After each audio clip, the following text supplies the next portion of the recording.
Hi, Susie Bigelow here. Today we're reviewing the Tesla Model Y. Last week we reviewed the Hyundai Ioniq5. So last week I said I really liked the Hyundai Ioniq.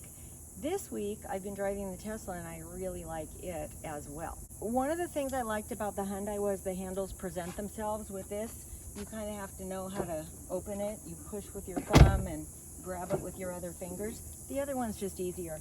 This interior is very, very black and white, and sometimes, like in the summer, the white can be kind of glary, like during the day. But it is pretty, and I love the skylight. It looks pretty, but I think it's a little bit impractical because it gets really, really hot. It's like a greenhouse. On the Ioniq, there's a nice middle section for a purse to go. This one doesn't really have that section, so you kind of have to put the purse on the floor. But I do like how the cell phone chargers are super convenient, and there are two of them. The other car only has one. The other thing I said is that I like the charging cable with the Tesla better. So this is the charging cable. Look how small and manageable that is. The other one for the Hyundai, it's like huge. It's very heavy. And then this is the charging. It's easier to open, you just plug it in. It's so user-friendly.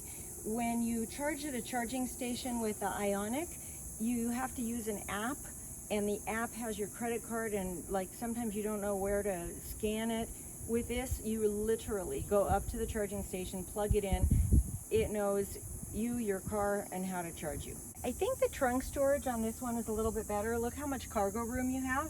And then you also have this whole section here.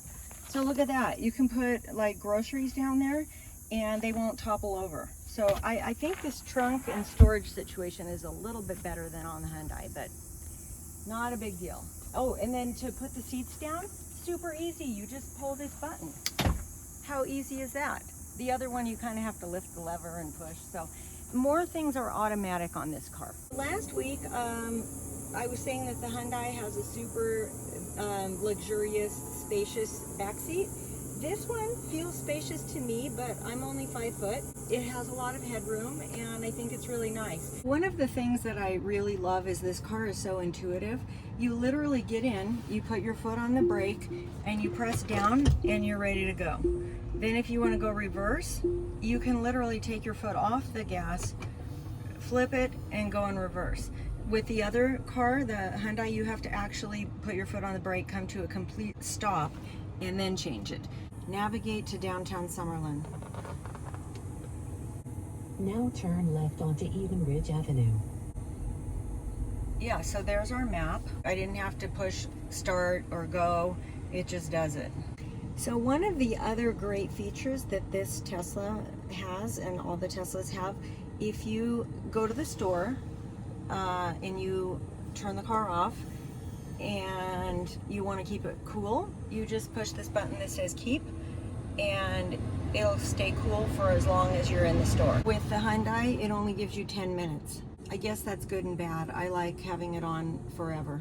Let's say I'm going to California and I put it in my navigation. It will guide me to the appropriate Tesla charger on the way to California, and it'll figure out which is the most efficient, effective route so that I'm spending the least amount of time charging. The Ioniq5 does not have that. You have to figure your route out all by yourself. The other thing I really like about the Tesla is there are no nooks and crannies. So when you run it through the car wash, it's super easy to dry. It's just sleek, aerodynamic.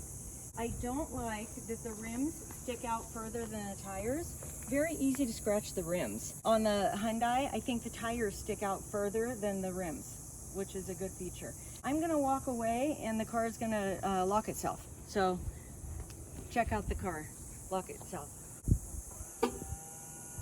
Another thing I really like about the Tesla, it's super sporty. Like if you push on the gas, it really goes. If I put it in auto lane and auto drive, now it'll keep me in the same lane, and now we're coming up to a car and it's going to stop all by itself. It just slowed itself down. I didn't do anything. I think this feature works a little bit better on the Tesla than it does on the Hyundai. And then to get it out of auto drive, you just lift up on that paddle just a little bit, and now it's out. If you want to put it back, you push down on this paddle twice. Even though I like the charging cable that Tesla gives us better than the Ionic, when you take it to a supercharger, the Tesla takes longer to charge. So I can get an 80% charge in the Ionic in 20 minutes.